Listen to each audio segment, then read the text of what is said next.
Bom dia, Natália Urbano, tudo bem com você? Bom dia, Léo. Bom dia, comunidade. Ótimo estar aqui hoje. Natália, explica para a gente esse seu novo cenário.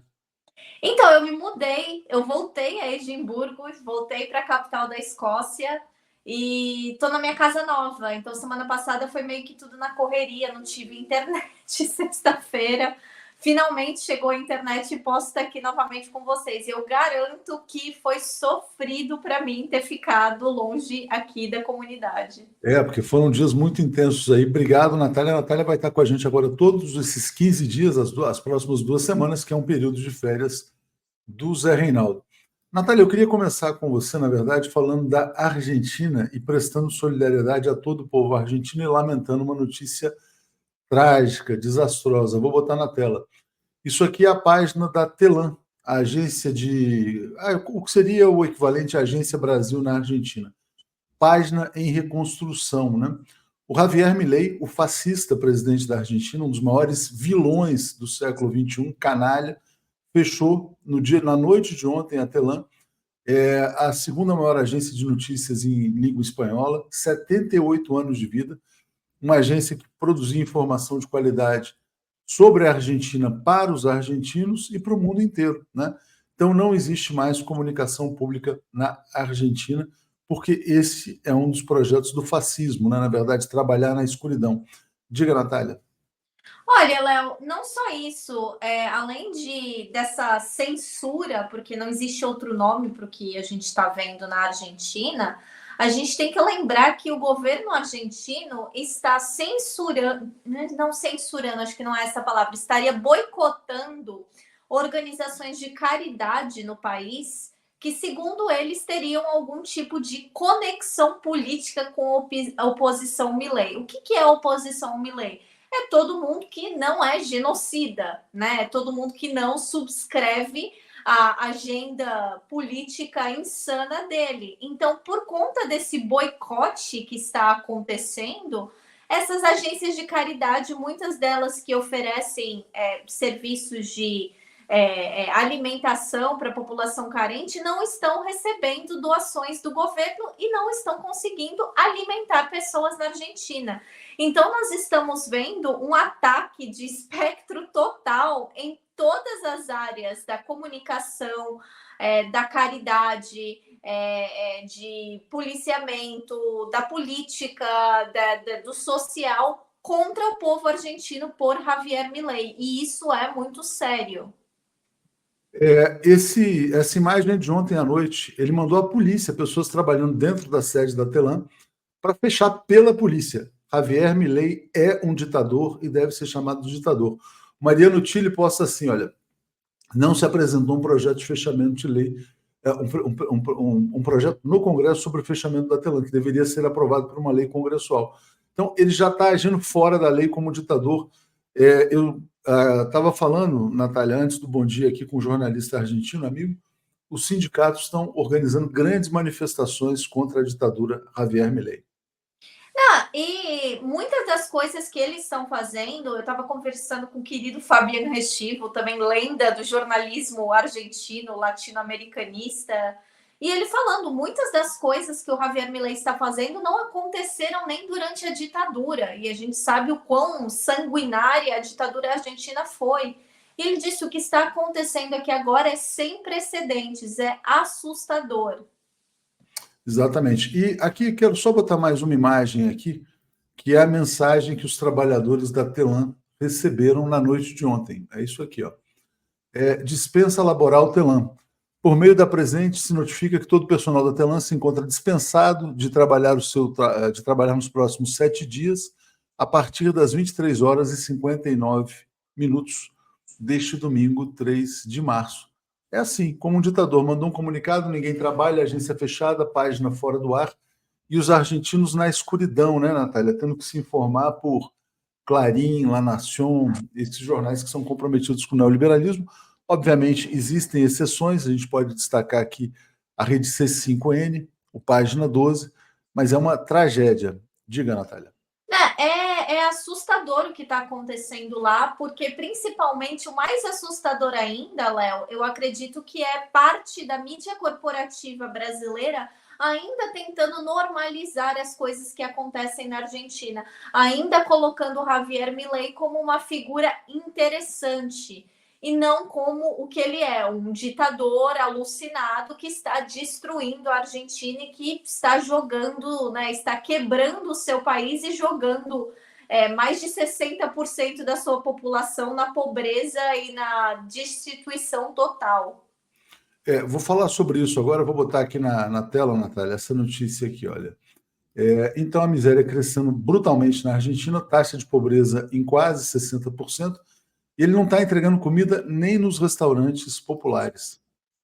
Não, é como eu falei, o governo está boicotando organizações que eles consideram que têm um viés político. E isso me lembrou muito quem? Bolsonaro, lembra? Ah, não vou fazer, não vou dar verba para essa organização, porque é uma organização, sei lá, pró-kit gay, petista, comunista, qualquer coisa maluca que ele falava, para boicotar trabalhos sociais sérios que estão acontecendo hoje, graças novamente no Brasil, mas na época não podiam acontecer por conta de Bolsonaro. E o Javier Milei está fazendo a mesma coisa. E o que eu acho que é mais assustador desses dados é que a Argentina tem uma população de 44 milhões e agora 27 milhões da população estão vivendo na pobreza.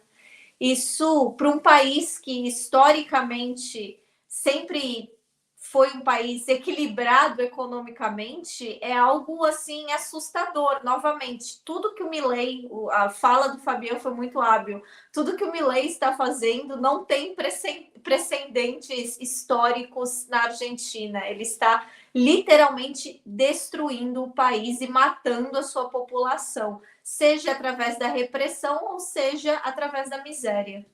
Obrigado aqui a Márcia Dib por ter se tornado assinante e tomara que o Manuel Gonzalez tenha razão. Milei não passa do mês de junho, né? Léo, Diga. só para falar que o Milei mesmo já falou que se ele não deixarem ele governar, que ele vai sair fora. Que bom, né? Então, cabe agora aos argentinos não permitir que ele governe, porque o governo dele é uma destruição total. Só antes da gente fechar esse assunto, Natália, eu acho que é importante que haja mecanismos de proteção à comunicação pública no Brasil, né? Então, agora que o governo Lula está no poder e a comunicação pública poderia ter sido destruída pelo golpista Michel Temer, uma das primeiras coisas que se falava, olha só, né? O Michel Temer colocou como ministro dele, ministro forte, o Gedel Vieira Lima, um dos maiores corruptos da história do Brasil. E ele falava que o sonho dele era fechar a EBC. E o Temer não conseguiu fechar a EBC, ele aparelhou. E depois o Jair Bolsonaro aparelhou ainda mais a EBC. Então, a EBC precisa de mecanismos de proteção para que não seja destruída por um próximo fascista no Brasil, que a gente espera que nunca aconteça, mas pode acontecer, né? Então, agora o exemplo argentino deveria inspirar esse cuidado maior, né? Não, e não só cuidado maior, mas como uma mobilização imediata do governo, não tratar isso como algo secundário, e sim como algo muito importante. Porque, como você falou, nós aqui do 247, nós lutaremos para que nunca tenha mais fascistas no poder no Brasil, mas a gente não pode falar o que vai acontecer amanhã. Então, isso é algo muito, isso não é somente uma questão ideológica, isso é uma questão de serviço público, né? É um serviço público, informação que não está chegando ao povo argentino. Exatamente. Bom, vamos agora trazer a notícia mais trágica desse fim de semana. Bebês gêmeos palestinos foram assassinados pelo Benjamin Netanyahu e foram enterrados em Rafah. Meu coração se foi, chorou Abu Anza, a mãe dessas duas crianças. Ela perdeu também o marido e a história dela, Natália, ela esperou 10 anos para engravidar, teve 2 filhos gêmeos e os 2 foram assassinados pelo genocida, pelo terrorista Benjamin Netanyahu. Diga, Natália. O que eu achei, isso não é, esse caso não foi um caso isolado, outros casos de pessoas que fizeram, palestinas, que fizeram tratamentos para fertilidade e perderam seus filhos tão queridos, tão esperados nesse genocídio que está acontecendo lá, continuam aparecendo nas redes sociais, mas o que mais me chocou a respeito desse caso foi o relato da Safa Judé, que é uma palestina que vive em Londres, é uma doutora, e o pai dela era um médico ginecologista, tinha uma clínica de fertilidade na faixa de Gaza, e ela falou que o pai dela, a clínica do pai dela foi destruída por soldados israelenses e que eles colocaram fogo na clínica para destruir justamente os embriões que estavam lá. Então, ou seja, não é somente um ato de crueldade por crueldade, é realmente um ato de vamos exterminar todos os palestinos, os presentes aqui e aqueles que podem vir a surgir no futuro. Eles realmente não respeitam nada. Natália, nesse sentido, né, quer dizer, é interessante porque a gente começa a perceber um mal-estar crescente também nos Estados Unidos, né? A Kamala Harris, vice-presidente, fez um pronunciamento no dia de ontem, disse que o cessar-fogo é urgente e também cobrando, na verdade, do próprio Hamas ali uma adesão ao projeto de cessar-fogo dos Estados Unidos. Lembrando que os Estados Unidos já vetaram várias resoluções de cessar-fogo. Será que está caindo a ficha nos Estados Unidos de que o Biden pode perder e deve perder as eleições por ser cúmplice de genocídio? Novamente, a respeito disso, eu só quero trazer aqui as sábias palavras do presidente Lula e como é necessário uma reforma do Conselho de Segurança da ONU para que nenhum país tenha o poder de veto. Talvez essa situação calamitosa, infelizmente, seja o estopim para que essa reforma possa acontecer. O Biden, com certeza, está desesperado, principalmente porque não são somente os setores imigrantes, estavam falando, a comunidade árabe, comunidade islâmica dos Estados Unidos não é significante, não vai não vai dar diferença, mas eu acredito que no momento todos os humanos dos Estados Unidos, pessoas que realmente têm humanidade dentro de si, não vão em sã consciência votar para uma pessoa como Biden continuar no poder somente pelo argumento de ele é melhor do que o Trump. Ele é melhor do que o Trump aonde? Porque uma das coisas que muito tem se falado a respeito do Biden e da comunidade islâmica, por exemplo, foi a chamada, né, a Muslim Ban, quando Donald Trump anunciou que pessoas de certos países muçulmanos não poderiam entrar nos Estados Unidos. Mas o Trump somente enforçou essa lei. Quem começou com essa lei foi o vencedor do prêmio Nobel, Barack Obama. Então, assim, isso as pessoas não levam em consideração que o Trump é uma pessoa horrível, genocida, é fascista, mas os outros também eram. Ele somente continuou com essa política fascista e genocida do sistema estadunidense. E o Biden, quem em sã consciência vai votar no Biden para que ele continue o quê? Abraçando Israel, falando palavras bonitas ou palavras, né? Porque no caso dele nem bonita, porque ele não consegue nem formar uma frase coerente mais.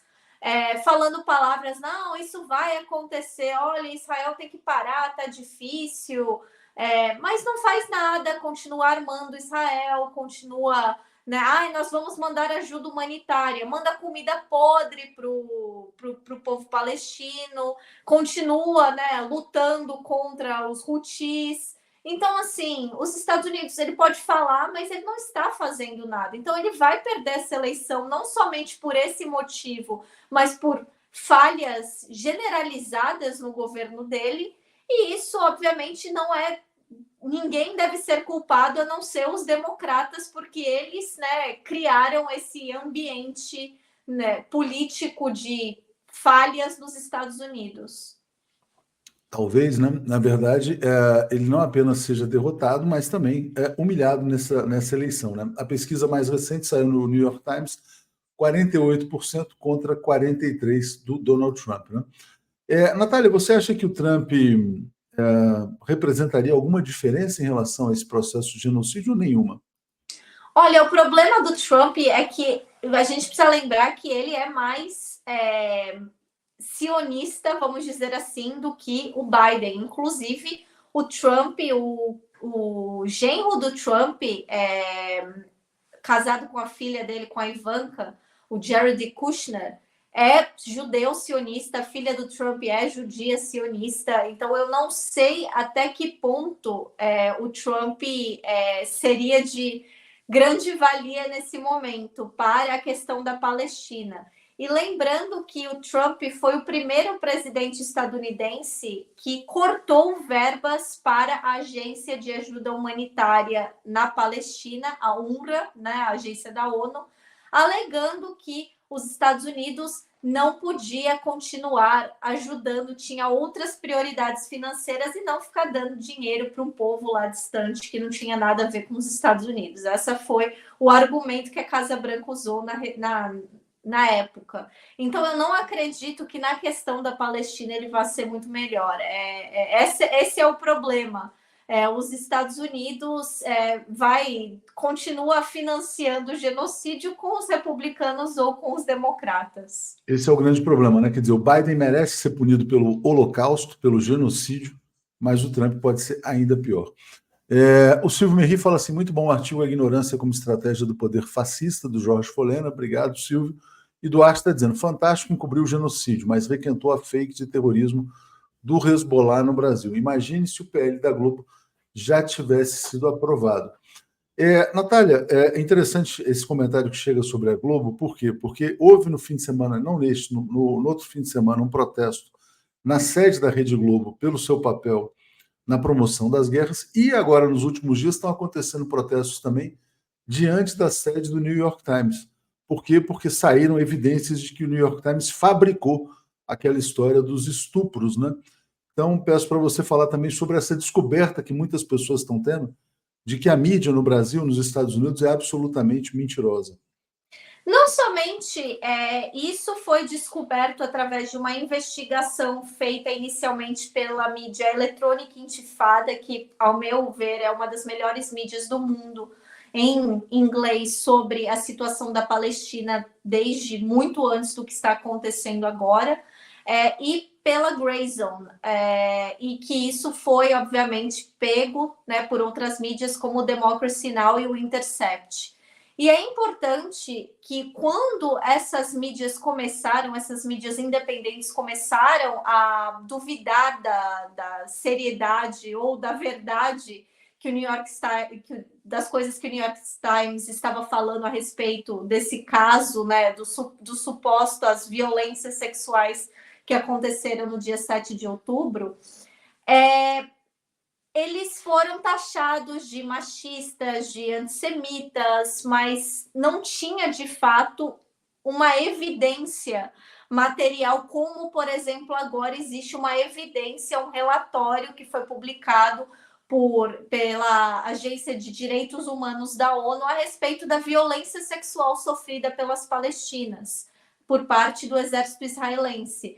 Existe uma documentação, existe, né, observadores independentes de outros países indo lá. Israel simplesmente fechou o cerco e disse, não, ninguém pode duvidar do que nós estamos falando, porque isso é muito traumático.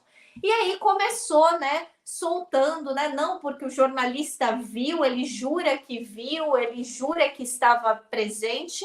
E aí foram ver, né, que o jura que ele viu eram pessoas que estavam ligadas, né, com aquela agência Zaka, que é uma agência que é gerida por muitas pessoas, por muitos sionistas, é uma agência de lobby sionista, entre elas o Stuart Seldowitz, aquele ex-assessor do governo Barack Obama, que atentou contra, né, cometeu diversos crimes de ódio e assédio moral contra um vendedor de comida ambulante em Nova York que era muçulmano. Então, esse é o tipo de pessoa que o New York Times usa como, né, fonte confiável a respeito do que estava acontecendo. Além disso, o que ficou muito estranho foram que as pessoas que estavam, os jornalistas que ficaram responsáveis por essa investigação eram sionistas e uma dessas jornalistas, inclusive, tinha compartilhado na sua rede social pessoal, no seu Facebook, uma postagem dizendo que estava torcendo pela aniquilação total do povo palestino. E um outro jornalista que também foi colocado nessa posição aí, duvidando da seriedade de todo o processo do New York Times de investigação, era um jornalista que não tinha experiência profissional nenhuma em jornalismo investigativo e que no currículo dele, antes dele entrar nessa posição tão grande, né, no New York Times, ele apenas tinha trabalhado como um jornalista gastronômico, ele não tinha nem histórico de jornalismo investigativo. Então, obviamente, ele foi colocado lá por um propósito. Isso tudo está sendo muito documentado por essas mídias, inclusive o Democracy Now! Fez uma reportagem, né, televisiva grande a respeito disso, e o New York Times, que no passado já tinha começado a apagar fatos, né, notícias pontuais que foram usadas em demasia pelos sionistas para atacar pessoas como eu, como o querido Zé Reinaldo, como outros jornalistas que são contrários ao genocídio palestino, dizendo, tá vendo? O Hamas estuprou, olha aqui a notícia. E eles estavam apagando essas notícias porque muitas dessas notícias tinham sido desmentidas por, inclusive, familiares das vítimas israelenses do 7 de outubro. Exatamente. Ramon está dizendo, Brasil, 23 países da CELAC exigem cessar-fogo em Gaza, Kamala Harris também dos Estados Unidos, e o Netanyahu vai progressivamente sendo isolado. Natália, notícia desse fim de semana, Caetano Veloso ergueu uma bandeira da Palestina. Vou colocar aqui a cena do que aconteceu. E quem puxou a fila, na verdade, foi o Chico Buarque, que foi o primeiro grande artista brasileiro a se posicionar. O Caetano veio na sequência. Como é que está a situação dos artistas aí fora? Lógico, sempre tem aquelas notórias exceções, né? Roger Waters, Susan Sarandon, mas eles estão já ganhando, perdendo medo de se posicionar? Não, sim, com certeza. Esse fim de semana, num jogo que aconteceu aqui, para quem gosta de futebol, num jogo do Manchester, o ex-astro do futebol, que agora virou ator, o Eric Cantona, levantou uma placa, né, falando sobre o genocídio. O Brian Cox, que é um grande ator escocês também, ele leu essa semana, ele fez uma leitura do último poema escrito pelo poeta e militante palestino Refat Alahir, que foi também martirizado por Israel, né? Ele fez uma leitura poética desse poema. Isso tem acontecido, a gente tem visto cada vez mais. A Susan Sarandon, esse fim de semana, ela sempre muito ativa, sempre muito politizada, também estava em outras atividades políticas, falando contra o genocídio do povo palestino, falando, né, a favor do cessar-fogo, falando da cumplicidade do governo estadunidense com a matança que está acontecendo em Gaza. Então, você está vendo cada vez mais pessoas se posicionando e, ao mesmo tempo, nós estamos vendo muito mais, vamos dizer assim, vitimismo de celebridades sionistas, né, que agora estão sofrendo repercussão, né, estão sendo cobradas pelo público de terem se posicionado a favor de Israel, passando pano para o genocídio ou batendo palma para o genocídio do povo palestino, como, por exemplo, né, o caso daquele ator daquela série do Netflix, o Noah Schweppes, da Stranger Things, que é um garoto ainda, né, um menino novo, mais sionista, né, tava, né, fazendo propaganda, batendo palma, achando lindo, né, os israelenses matando o povo palestino, e agora, né, está saindo na mídia que ele precisou de acompanhamento psicológico e emocional para filmar a última temporada do Stranger Things, porque está muito nervoso, porque as pessoas estão o atacando muito. Então, eu acho que o público está vendo, e vamos lembrar que muitas pessoas, não somente o Roger Waters, perderam seus empregos, muitas celebridades perderam oportunidades de filmes, perderam oportunidades de séries, por conta de terem, né, se posicionado a favor da Palestina. Espero que todas essas pessoas, né, sejam recompensadas no futuro num futuro próximo, e que essas que justamente se posicionaram a favor do genocídio, sim, que sejam punidas. São pessoas que têm que colocar, na verdade, a humanidade acima do interesse econômico, né? Porque o cerco, né, dos patrocínios, tudo isso é muito, muito grande. Belíssima imagem que você postou nas suas redes, Natália. Isso foi um mural em Belfast, né? Uma criança irlandesa, sul-africana e palestina. Conta pra gente, por favor. Vamos lembrar que a região da Irlanda, o norte da Irlanda, porque não pode falar Irlanda do Norte, porque é uma denominação que eles consideram colonizadora. Então, região norte da Irlanda, região ocupada da Irlanda pelo território pelo governo britânico, pelo Império Britânico, também passou por muitos anos uma situação de apartheid, tanto que quando você vai para essa região, você vê ainda, né, os antigos muros, os antigos portões, onde católicos e protestantes eram mantidos separados, onde a população católica, a população que se autodenomina irlandesa, né, de fato, porque a outra população se denomina britânica, tinha mais condições financeiras, tinha mais investimento do governo, tinha melhores escolas, melhores hospitais, melhor estudo, melhores oportunidades de emprego, enquanto, né, a população católica estava, né, fadada à miséria, ao desemprego, e isso, obviamente,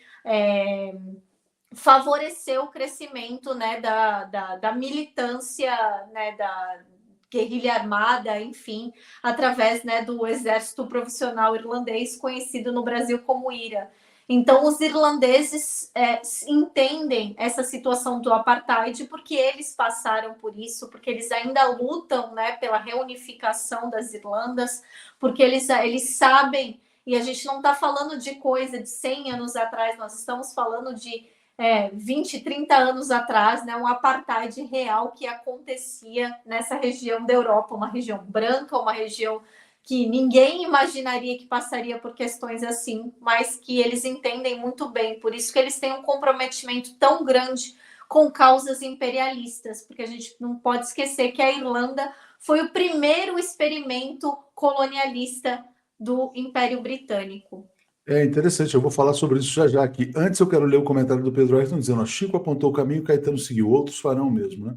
Vou ler comentários aqui, Natália. O Zé Ricardo Fiedler está dizendo: ó, Biden só fez uma coisa boa, reconheceu a vitória de Lula, jogou um balde de água fria no golpe. E o Miguel Silva falou: Natália, você tem alguma informação sobre o Sacha Baron Cohen, o Borat daqueles filmes? Ele era praticamente o garoto propaganda da AIPAC, que é uma organização de lobby sionista. Diga. Olha, o Sacha Baron Cohen é horrível, e eu estou usando palavras educadas, com uma carreira em qual ele fez fazendo piadas, né, o que não é engraçado, mas achando que era engraçado, contra pessoas da classe trabalhadora, contra, né, estereótipos da população afro-britânica, contra estereótipos da população muçulmana, né, dos árabes, dos asiáticos muçulmanos. A gente não pode esquecer que o Borat é uma paródia extremamente racista a respeito disso, né, da população do Cazaquistão, uma população majoritariamente islâmica. E ele é uma pessoa que, no começo, né, quando tudo isso estava, né, começando 7 de outubro, né, estava ganhando, né, as manchetes do mundo, que ele fez uma campanha para tentar censurar o TikTok, para que o TikTok não mostrasse justamente vídeos das pessoas explicando a complexidade, né, da situação, para que as pessoas achassem, né, que Israel era vítima, e ele estava falando que o TikTok era uma máquina de propaganda nazista. Então, esse é o Sacha Baron Cohen, uma pessoa, um sionista, ele é orgulhosamente sionista, começou a carreira dele na comédia, em um grupo de teatro sionista, ele fez, né, a viagem, né, que eles chamam de direito de nascimento a Israel, é uma pessoa, né, que tem laços com Israel muito profundos, e estava, né, obviamente, tentando censurar a informação para que as pessoas achassem, né, que Israel era vítima. Então, assim, não tenho nenhum respeito pelo trabalho dele, não tenho nenhum respeito pela comédia que ele diz que faz, que para mim não é comédia, né? Você fazer piada, né, de pessoas de minorias raciais usando estereótipos que são nocivos e que fazem com que essas minorias sejam marginalizadas não é nada engraçado. Assim como um outro comediante britânico que eu vejo que os cionistas que se dizem de esquerda do Brasil vivem postando, o David Badiel, que também é um comediante, uma pessoa da mídia, vou dizer assim, porque eu não acho ele engraçado, judeu, sionista britânico, em que o primeiro papel dele num programa de comédia que ganhou grande notoriedade aqui no Reino Unido no começo dos anos 90, era fazendo, né, blackface, que é quando uma pessoa não negra, uma pessoa branca, né, se pinta, né, para fazer uma caricatura de um jogador de futebol que tinha dreadlocks, então ele fazia, né, piada, né, fazia uma versão exagerada desse jogador de futebol. E no futuro, né, anos depois, esse jogador de futebol foi colocado frente a frente a ele, quando ele estava falando justamente da dor, do antissemitismo que ele sofria no Reino Unido. E esse jogador falou: "Você fez a minha vida um inferno", e diversas vezes eu me peguei pensando em terminar com a minha vida, né? Por conta das coisas que você falou, e aí ele todo sem graça se desculpou, disse que não faria mais, que não sabia que era errado você fazer caricaturas racistas de outras pessoas. Natália, eu vou compartilhar aqui o editorial do jornal O Globo do dia de hoje, que é interessante. Eles falam assim: Israel falha na proteção de civis palestinos.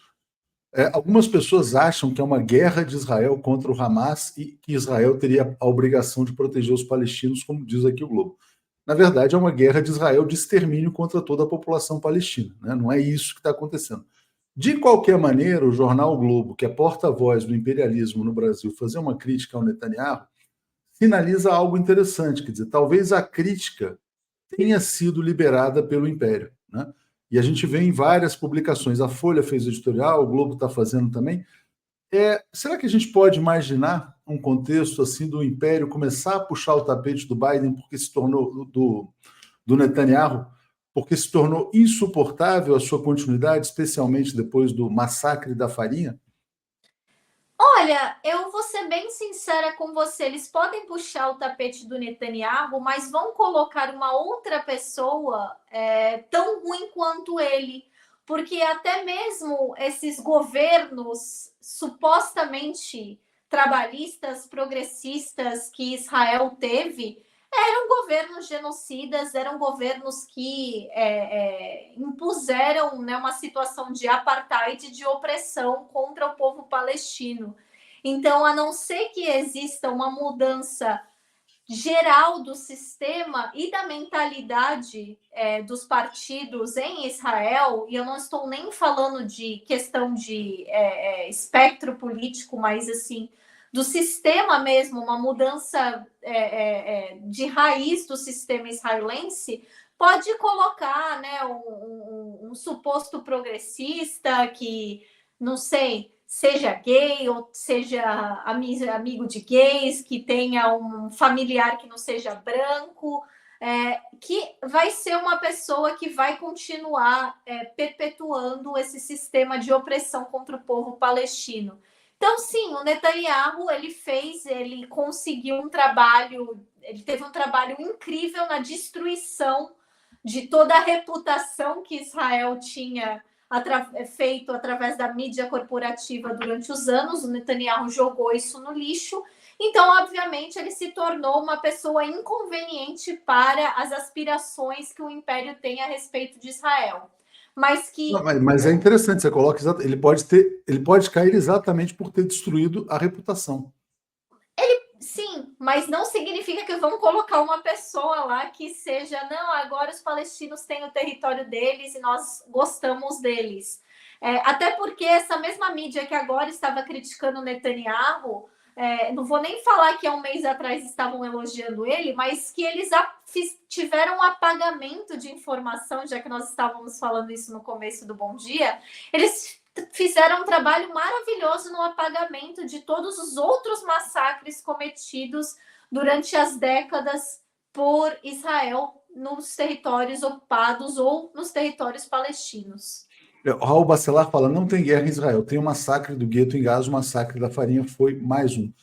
Você falou sobre os Houthis, Natália, essa notícia aqui também foi importante, né? O líder dos Houthis se pronunciou, disse que o Reino Unido, na verdade, é responsável pelos ataques aos navios comerciais no Mar Vermelho. A declaração, o Reino Unido é um Estado bandido que ataca o Iêmen e se associa com os Estados Unidos para patrocinar crimes contínuos contra civis em Gaza. Na semana passada, fundaram um navio de fertilizantes. Diga. Com certeza. E agora, da mesma maneira que o Biden está desesperado, o governo britânico também está desesperado, está começando a falar em nós precisamos enforçar um cessar-fogo, mas ao mesmo tempo que eles falam isso, é por isso que eu falo aquela questão do pro inglês veio, aqui nem o inglês está vendo, porque quando pessoas como Jeremy Corbyn falam que tentam passar moções no parlamento para impedir a venda de armamento para israelenses, essas moções não vão nem para discussão. Então, ao mesmo tempo que eles vão na mídia, que eles escrevem cartas, né, notas de repúdio, falando, olha, isso é muito errado, isso é muito horrível, eles continuam fazendo justamente isso, atacando, né, os Houthis, financiando o genocídio e enviando armas e suprimentos para que esse genocídio continue acontecendo nas mãos, né, dos sionistas. Exatamente. Natália, para a gente fechar, só vou compartilhar um tweet que eu coloquei no fim de semana, mas não sei se todo mundo assistiu. É a fala de um diretor de teatro brasileiro muito conhecido, Gerald Thomas, um dos maiores do país, judeu, né, em que ele fala da sua vergonha diante do genocídio perpetrado pelo governo de Israel contra os palestinos. Nojo, que tristeza ver Israel massacrando e massacrando. Já são 30 mil palestinos e agora mais essas 100 pessoas esperando ajuda. Nojo, nojo, Israel. Nojo, nojo, que horror fazendo isso. Israel, vocês... Que nojo, que nojo. Eu sinto vergonha sendo judeu. Eu sinto muita vergonha. Sinceramente. Desgraçados. Desgraçados. Depoimento muito forte, né, Natália? Muito forte, e eu já estou aguardando, né, os editoriais e as notas de repúdio das ONGs sionistas do Brasil, né, falando que ele não é judeu de verdade, né, duvidando, né, da identidade judaica do Gerald Thomas, porque é o que eles fazem quando nós temos, né, eu vejo os ataques sofridos pela articulação judaica da esquerda, inclusive um abraço para eles, fazem um trabalho exemplar, com a identidade deles sempre sendo colocada em xeque. Quem é você? Quem é sua família? Você é judeu de verdade mesmo? Não acredito que você seja, porque essas pessoas ligaram Israel ao povo judaico de uma maneira muito tóxica, de uma maneira em que judeus que são humanos, que não acreditam, né, nesse sistema de apartheid, que não são etnocêntricos, conseguem se desvincular de Israel. E os que se desvinculam são marginalizados, atacados e até agredidos por membros da própria comunidade. Então, isso é muito triste. É isso. Natália, obrigado. A Núbia está dizendo como é bom ouvir a Natália. A gente se vê amanhã. Vou chamar aqui Paulo Alex e da NT 10 horas globalistas com Brian ao vivo. Qual o tema? Hoje nós estaremos, o Brian ainda aqui está me mandando mensagem, nós vamos falar por que o PIG é tão sionista. Ah, excelente. Então, New York Times e Globo, principalmente. É isso aí. Tchau, Valeu, gente. Natália. Obrigado.